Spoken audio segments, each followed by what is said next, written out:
એક ઘુવડે સવારે કહ્યું કે આ 5 આદતો તમને સફળ અને અમીર બનાવે છે. શું તમે જાણો છો? રામગંજના તે નિરાશ યુવાનને એક સામાન્ય દેખાતા ઘુવડે સફળતાના તે 5 ગુપ્ત નિયમો કહ્યા હતા, જેને જાણીને અને અપનાવીને કોઈ માણસ ક્યારેય ગરીબી અને અસફળતાનો મુખ જોતો નથી. આ કોઈ કાલ્પનિક વાત નથી, પરંતુ આદતોમાં છુપાયેલી તે શક્તિનું રહસ્ય છે જે ભાગ્યને પણ બદલી શકે છે. આ કથા સંપૂર્ણ સાંભળ્યા પછી તમારા જીવનમાં એવી ઊર્જા ભરાઈ જશે કે કોઈ મુશ્કેલી તમને રોકી શકશે નહીં અને તમારા માટે સફળતાના દ્વાર આપોઆપ ખુલવા લાગશે. તમારા હૃદયને એવો સુકૂન મળશે જેવો ક્યાંય બીજે નથી મળતો. નમસ્કાર પ્રિય દર્શકો, અમારી ચેનલમાં તમારા બધાનું સ્વાગત છે. આજે આપણે વાત કરીશું સવારની તે 5 ચમત્કારી આદતોની જે તમારું ભાગ્ય બદલી શકે છે. ઘણા લોકો પોતાના જીવનમાં દિવસ-રાત મહેનત કરે છે, તેમ છતાં ઘરમાં હંમેશા પૈસાની તંગી રહે છે. તેઓ કોશિશ તો ઘણી કરે છે, પર કામયાબી તેમનાથી કોસો દૂર રહે છે. આખરે આવું કેમ થાય છે? કેમ કેટલાક લોકો ઓછી મહેનતમાં પણ બધું મેળવી લે છે અને કેમ કેટલાક લોકો બધું લગાવીને પણ ખાલી હાથ રહી જાય છે? તેનો જવાબ આપણી આજની આ પ્રેરણાદાયી કથામાં છુપાયેલો છે, જેમાં એક ઘુવડ માનવને તેના કર્મ અને આદતનું ગહન રહસ્ય સમજાવે છે. આ કહાની છે રામગંજના તે યુવાનની જે પોતાની કિસ્મતને કોસતો હતો, જે હાર માની ચૂક્યો હતો, પર કેવી રીતે એક રાત જંગલમાં એક ઘુવડ સાથેની મુલાકાતે તેનું આખું જીવન બદલી નાખ્યું. શાસ્ત્રોમાં કહેવાયું છે કે અધૂરું જ્ઞાન ખતરનાક હોય છે, તેથી આ કથા અંત સુધી જરૂર સાંભળજો, જેથી તમારા જીવનમાં કોઈ સંશય ન રહે. જો તમને આપણી આ કોશિશ સારી લાગે તો વિડીયોને એક લાઇક જરૂર કરજો અને ગામનો છોકરો AI ચેનલને સબસ્ક્રાઇબ કરી લેજો, જેથી આવી જ્ઞાનવર્ધક કથાઓ તમારા સુધી પહોંચતી રહે. અને હા, કોમેન્ટમાં સાચા મનથી જય શ્રી રામ જરૂર લખજો. પ્રભુ તમારી દરેક મનોકામના પૂરી કરશે. તો ચાલો આ પ્રેરણાદાયી કથા શરૂ કરીએ. રામગંજ નામનું એક ગામ હતું જે પ્રકૃતિની ગોદમાં વસેલું હતું. ચારે બાજુ હરિયાળા ખેતરો, આમ અને જાંબુના બગીચા અને પાસે જ એક ઘનું જંગલ હતું, જેમાં અનેક પ્રકારના પશુ પક્ષીઓ રહેતા હતા. ગામની પૂર્વ દિશામાં એક નાની નદી વહેતી હતી, જેનું પાણી એટલું સ્વચ્છ હતું કે તેમાં તરતી માછલીઓ પણ સ્પષ્ટ દેખાતી હતી. ગામના લોકો સીધા સાદા અને મહેનતુ હતા. તેઓ સૂર્ય ઉગતા પહેલા જાગતા અને સૂર્યાસ્ત પછી ઘરે પાછા ફરતા. તેમના જીવનમાં વધુ ભાગદોડ નહોતી, પણ સુખ હતું. આજ રામગંજ ગામમાં અર્જુન નામનો એક યુવાન રહેતો હતો. અર્જુનની ઉંમર કોઈ 22-23 વર્ષની હશે. તે સ્વભાવે ખૂબ સીધો, ઈમાનદાર અને મહેનતુ હતો. તેના મનમાં કોઈના માટે કોઈ છલકપટ નહોતું, પરંતુ કદાચ તેની આ જ સીધાઈ દુનિયાની નજરમાં તેની સૌથી મોટી કમજોરી હતી. અર્જુન સાથે એક અજીબ વાત હતી. તે જે પણ કામમાં હાથ નાખતો તે કામ બગડી જતું. એવું નહોતું કે તે કોશિશ નથી કરતો, તે પોતાની પૂરી તાકાત લગાવીને મહેનત કરતો, પર પરિણામ હંમેશા અસફળતા જ મળતી. તેના પિતા હરિરામ ક્યારેક ગામના જાણીતા ખેડૂત હતા. તેમના ખેતરો સોનું ઉગાડતા હતા, પરંતુ હવે તેઓ વૃદ્ધ થઈ ગયા હતા અને શરીરમાં પહેલા જેવી તાકાત નહોતી રહી. અર્જુનની માતા સાવિત્રી એક ખૂબ જ ધાર્મિક અને સંતોષી મહિલા હતી. તે દિવસ-રાત ભગવાનની પૂજાપાઠમાં લાગી રહેતી અને પોતાના દીકરાની સલામતી માટે માનતા માંગતી. ઘરની તમામ જવાબદારી હવે અર્જુનના ખભા પર આવી પડી હતી. તે પોતાના વૃદ્ધ માતા-પિતાને દરેક સુખ આપવા માંગતો હતો, પરંતુ તેની કિસ્મત તેનો સાથ નહોતી આપતી. 2 વર્ષ પહેલા અર્જુને પોતાના પિતાના ખેતરોમાં કામ કરવાનું શરૂ કર્યું હતું. તેણે દિવસ-રાત એક કરીને જમીન તૈયાર કરી, બીજ વાવ્યા અને પાકની સંભાળ રાખી. પાક પણ ખૂબ સારો થયો. ચારે બાજુ તેના કામની વાહવાહી થવા લાગી. અર્જુન અને તેના પરિવારને લાગ્યું કે હવે તેમના ખરાબ દિવસો પૂરા થઈ જશે. પરંતુ જેવો પાક કાપવા તૈયાર થયો, આકાશમાં કાળા વાદળ ઘેરાયા અને એવી મુસળધાર વરસાદ પડ્યો કે 3 દિવસ સુધી ન થામ્યો. નદીમાં પૂર આવી ગયું અને અર્જુનનો આખો તૈયાર પાક પાણીમાં ડૂબીને સડી ગયો. તેમના પર જે થોડું ઘણું કર્જ હતું તે વધુ વધી ગયું. આ નુકસાનમાંથી ઉગરવા માટે અર્જુને ગામના એક વેપારી પાસેથી થોડા પૈસા ઉધાર લીધા અને બજારમાં ખાતર બીજની એક નાની દુકાન ખોલી. તે સવારથી રાત સુધી દુકાન પર બેસતો અને દરેક ગ્રાહક સાથે મોટા પ્રેમથી વાત કરતો, પર તેને દુનિયાદારીની સમજ નહોતી. લોકો તેની પાસેથી ઉધાર પર સામાન લઈ જતા અને પછી પૈસા આપવામાં આનાકાની કરતા. થોડા જ મહિનામાં તેના બધા પૈસા બજારમાં અટવાઈ ગયા અને તેણે પોતાની દુકાન બંધ કરવી પડી. અર્જુન પૂરેપૂરો તૂટી ગયો હતો, પર તેણે હિંમત ન હારી. તેણે વિચાર્યું કે ગામમાં કદાચ તેની કિસ્મત નથી. તેણે શહેર જઈને કામ શોધવું જોઈએ. તે પોતાના એક દૂરના સંબંધીના ભરોસે શહેર ગયો. તે સંબંધીએ તેણે એક કપડાની ફેક્ટરીમાં કામ અપાવ્યું. અર્જુન ત્યાં પણ પૂરી લગનથી કામ કરતો. તે બીજાઓ કરતાં વધુ કામ કરતો, જેથી માલિકની નજરમાં આવે અને કંઈક પ્રગતિ કરે. પર ત્યાં પણ તેની સાથે ધોખો થયો. એક દિવસ ફેક્ટરીના મેનેજરે તેના પર ચોરીનો ખોટો આરોપ લગાવીને તેને કામમાંથી કાઢી મૂક્યો. અર્જુન પોતાની નિર્દોષતા સાબિત કરવાની ખૂબ કોશિશ કરતો રહ્યો, પર કોઈએ તેની એક ન સાંભળી. અપમાન અને નિરાશાના ભારે બોધ સાથે જ્યારે તે રામગંજ પાછો ફર્યો ત્યારે તેની હાલત જોવા જેવી હતી. તેના ચહેરાની ચમક ગાયબ થઈ ગઈ હતી, આંખો અંદર ધસી ગઈ હતી અને ખભા ઝૂકી ગયા હતા. ગામમાં આ ખબર આગની જેમ ફેલાઈ ગયું. લોકો અનેક પ્રકારની વાતો બનાવવા લાગ્યા. કોઈ કહેતું હરિરામનો દીકરો તો બિલકુલ નકામો નીકળ્યો, કોઈ કહેતું ચહેરાથી જ ચોર લાગે છે. જે લોકો કાલ સુધી તેના પિતાનું સન્માન કરતા હતા તેઓ પણ હવે ટાળીને નીકળવા લાગ્યા. અર્જુન માટે સૌથી વધુ તકલીફની વાત પોતાના માતા પિતાનો મુરઝાયેલો ચહેરો જોવાની હતી. તેઓ કોઈને કંઈ કહેતા નહોતા, પર તેમની ખામોશી અર્જુનના હૃદયને ચીરી નાખતી હતી. ઘરમાં ગરીબીએ ડેરો જમાવી દીધો હતો. ઘણા દિવસો તો ચૂલો જલાવવો પણ મુશ્કેલ થઈ જતો હતો. અર્જુન ગામમાં જ મજૂરી કરવા લાગ્યો. જે પણ કામ મળે તે કરી લેતો, પરંતુ દિવસભરની કઠોર મહેનત પછી પણ તેને એટલા પૈસા ન મળતા કે તે ઘરનો ખર્ચ ઠીકથી ચલાવી શકે. એક સાંજ ગામના સૌથી અમીર શેઠ ધર્મપાલે પોતાના દીકરા રોહનના લગ્નની ખુશીમાં આખા ગામ માટે એક મોટા ભોજનું આયોજન કર્યું હતું. શેઠનું ઘર પ્રકાશથી જગમગી રહ્યું હતું. અનેક પ્રકારના પકવાનોની સુગંધ આખા ગામમાં ફેલાઈ રહી હતી. અર્જુનના માતા પિતાએ તેને પણ ચાલવા માટે કહ્યું. પહેલાં તો તેણે ના પાડી, પણ માના વારંવાર કહેવાથી તે તેમની સાથે જવા તૈયાર થયો. જ્યારે તે ભોજમાં પહોંચ્યો તો ત્યાંનો નજારો જોઈને તેનું હૃદય વધુ ઉદાસ થઈ ગયું. દરેક વ્યક્તિ સુંદર કપડામાં હતો, હસતો હતો, વાતો કરતો હતો, અને એક તે હતો જેના કપડાં મેલા અને જૂના હતા. ચહેરા પર હતાશા અને થાક સ્પષ્ટ દેખાતો હતો. તે બધાની નજર બચાવતો એક ખૂણામાં જઈને ઊભો રહ્યો. ત્યાં જ શેઠનો દીકરો રોહન પોતાના કેટલાક મિત્રો સાથે આવ્યો. રોહન અને અર્જુન બાળપણમાં સાથે રમતા હતા, પરંતુ હવે બંને વચ્ચે જમીન આસમાનનો ફરક હતો. રોહને અર્જુનને જોયો તો તેના ચહેરા પર એક વ્યંગભરી મુસ્કાન આવી ગઈ. તે પોતાના મિત્રો સાથે અર્જુન પાસે આવ્યો અને બોલ્યો, અરે અર્જુન, તું અહીં? મને તો લાગ્યું હતું કે તારા જેવા લોકો આવી મોટી જગ્યાએ નથી આવતા. તેના મિત્રો હસવા લાગ્યા. અર્જુન ચૂપચાપ માથું ઝુકાવીને ઊભો રહ્યો. રોહને ફરી તાનો માર્યો. સાંભળ્યું છે શહેરમાંથી મોટા હાથ મારીને પાછો ફર્યો છે? અરે ભાઈ, કંઈક હુન્નર અંબે પણ શીખવી દે. સાંભળ્યું છે તારી મહેનતની ચર્ચા તો ઘણી થાય છે, પણ તારી ખિસ્સા હંમેશા ખાલી જ રહે છે. આવી પણ કેવી મહેનત કે જે 2 વેળાની રોટલી પણ ના આપી શકે? આ સાંભળીને તેના બધા મિત્રો જોરથી હસવા લાગ્યા. આ અપમાન અર્જુનની સહનશીલતાથી બહાર હતું. તેની આંખોમાં આંસુ ભરાઈ આવ્યા. તેને લાગ્યું કે જાણે કોઈએ તેના હૃદયમાં ગરમ લોખંડ ઉતારી દીધું હોય.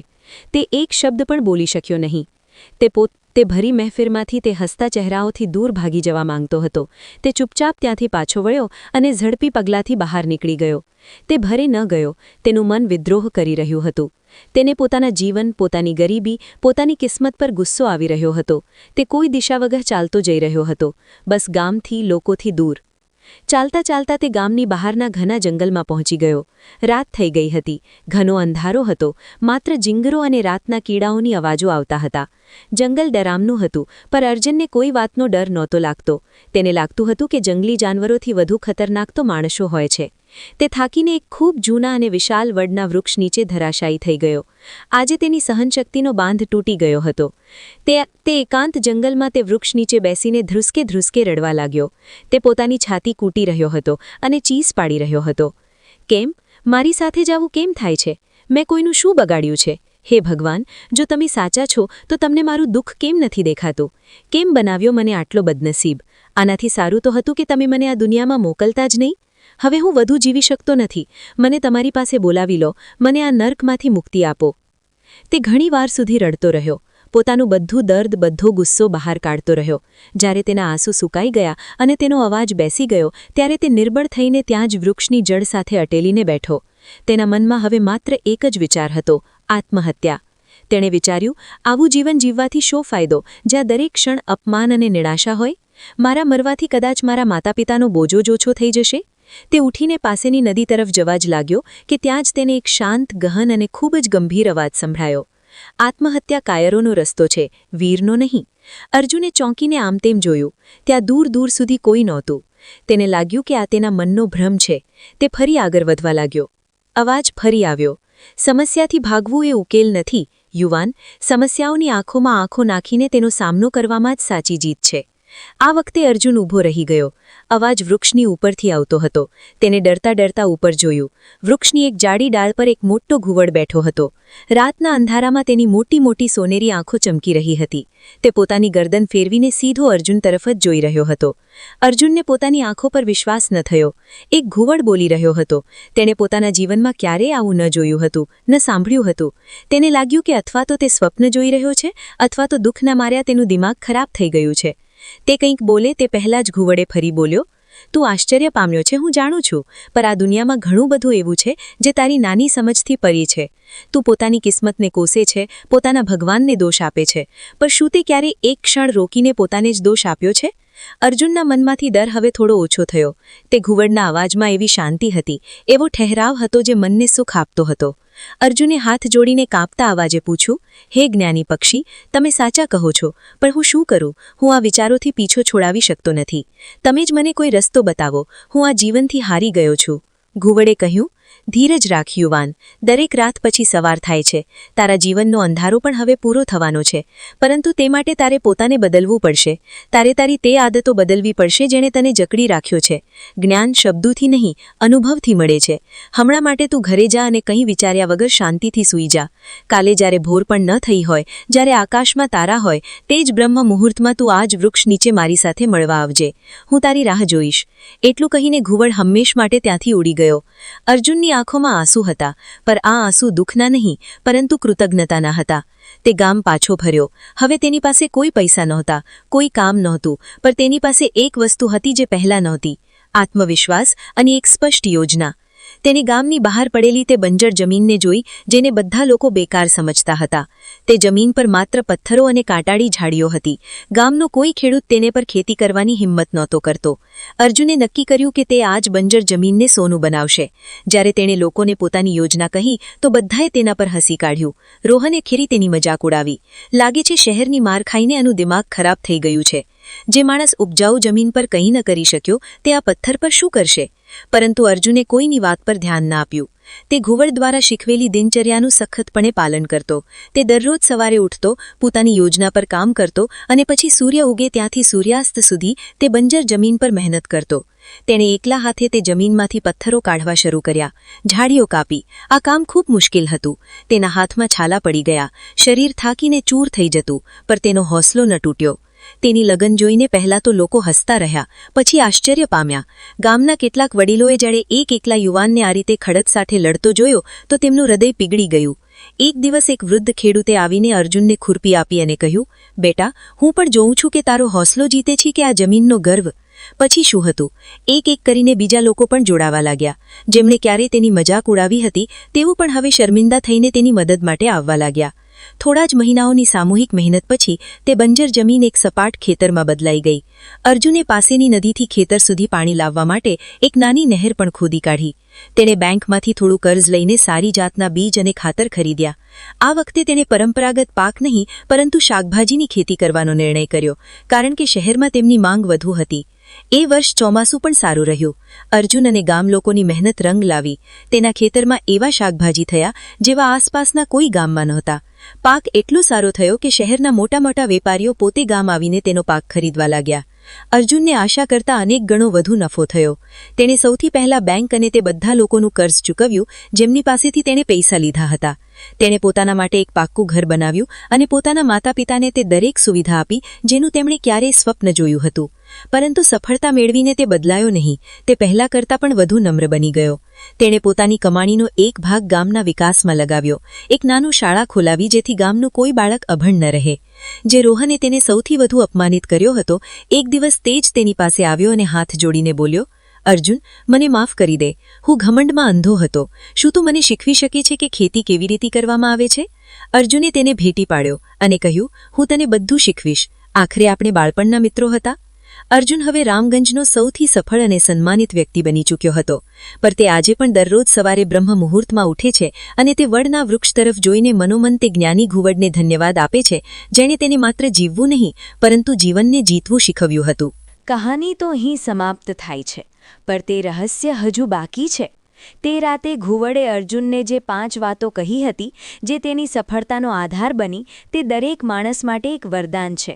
જો તમે પણ પોતાનું જીવન બદલવા માંગો છો તો આ 5 આદતો ખૂબ ધ્યાનથી સાંભળો અને પોતાના જીવનમાં ઉતારવાનો સંકલ્પ લો. પહેલી આદત, બ્રહ્મ મુહૂર્તમાં જાગવું. ઘુવડે અર્જુનને કહ્યું કે સૂર્ય ઉગે તેનાથી આશરે 1.5 કલાક પહેલાંનો સમય બ્રહ્મ મુહૂર્ત કહેવાય છે. આ સમયે બ્રહ્માંડમાં એક ખાસ સકારાત્મક ઊર્જાનો પ્રવાહ હોય છે. જે વ્યક્તિ આ સમયે ઉઠે છે તેનું શરીર અને મન તે ઊર્જાને શોષી લે છે. તેનાથી બુદ્ધિ તેજ થાય છે, મન શાંત રહે છે અને આખા દિવસ શરીરમાં ચુસ્તી રહે છે. સવારે જલ્દી ઉઠવાથી તમને બીજાઓ કરતાં વધુ સમય મળે છે. આ તે શાંત સમય છે જ્યારે તમે કોઈ અડચણ વગર પોતાના સૌથી મહત્વના કામો પર ધ્યાન કેન્દ્રિત કરી શકો છો. બીજી આદત, કૃતજ્ઞતા વ્યક્ત કરવી.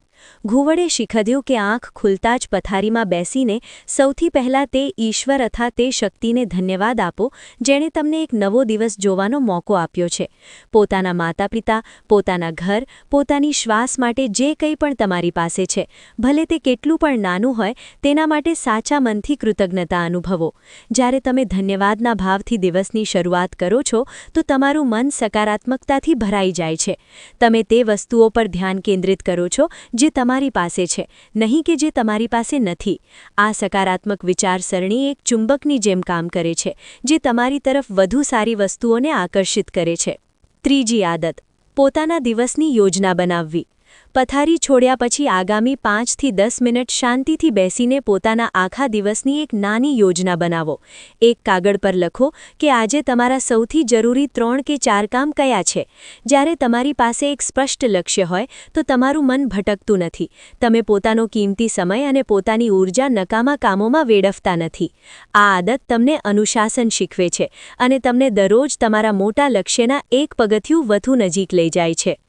ચોથી આદત, પોતાના પર કામ કરવું. દર સવારે ઓછામાં ઓછા અડધા કલાક માત્ર પોતાના માટે કાઢો. આ સમયમાં પોતાના શરીર અને મનને પોષણ આપો. તમે વ્યાયામ કરી શકો છો, યોગ કરી શકો છો, ધ્યાન કરી શકો છો અથવા તો કોઈ એવી પુસ્તક વાંચી શકો છો જે તમને પ્રેરણા આપે.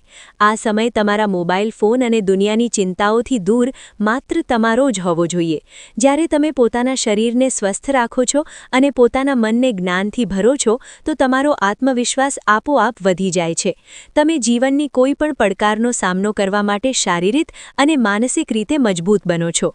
પાંચમી અને સૌથી મહત્વની આદત, સૌથી મુશ્કેલ કામ સૌથી પહેલાં કરવું. ઘુવડે અર્જુનને કહ્યું કે આપણા માનવોની આદત હોય છે કે આપણે મુશ્કેલ કામોને ટાળતા રહીએ છીએ. આ ટાળેલું કામ આખા દિવસ આપણા દિમાગ પર એક બોજની જેમ રહે છે. આ આદત બદલો. તમારી યોજનામાંથી જે કામ તમને સૌથી મુશ્કેલ અથવા સૌથી કંટાળાજનક લાગે તેને સવારની ઊર્જા સાથે સૌથી પહેલાં પૂરું કરી દો. જ્યારે તમે દિવસની શરૂઆતમાં જ સૌથી મોટી પડકારને પાર કરી લો છો તો તમને એક અદ્ભુત સંતોષ અને આત્મવિશ્વાસ મળે છે. બાકીનો દિવસ ખૂબ સરળ અને હલકો લાગે છે. આ એક આદત તમારી કાર્યક્ષમતાને અનેક ગણી વધારી શકે છે. તો મારા પ્રિય દર્શકો, આ હતી તે 5 આદતો જેણે એક સામાન્ય યુવાન અર્જુનને રામગંજનો સૌથી સફળ વ્યક્તિ બનાવી દીધો. સફળતા કોઈ ચમત્કાર નથી, તે માત્ર સાચી દિશામાં સાચા સમયે સાચી આદતો સાથે કરેલી મહેનતનું પરિણામ છે. તમારી સવાર તમારા હાથમાં છે અને તમારી સવાર જ તમારું ભવિષ્ય નક્કી કરે છે. આશા છે કે આ કહાનીએ તમારા હૃદયને સ્પર્શ કર્યું હશે અને તમને એક નવી દિશા આપી હશે. જો તમે પણ આ આદતોને પોતાના જીવનમાં અપનાવવા સંકલ્પ લો છો તો અમને કોમેન્ટમાં જરૂર જણાવજો. આ વિડીયોને તમારા મિત્રો અને પરિવાર સાથે શેર કરવાનું ન ભૂલશો. કદાચ તમારી એક નાની કોશિશ કોઈનું જીવન બદલી દે. અમારી ચેનલને સબસ્ક્રાઇબ કરવાનું ન ભૂલશો. હર હર મહાદેવ.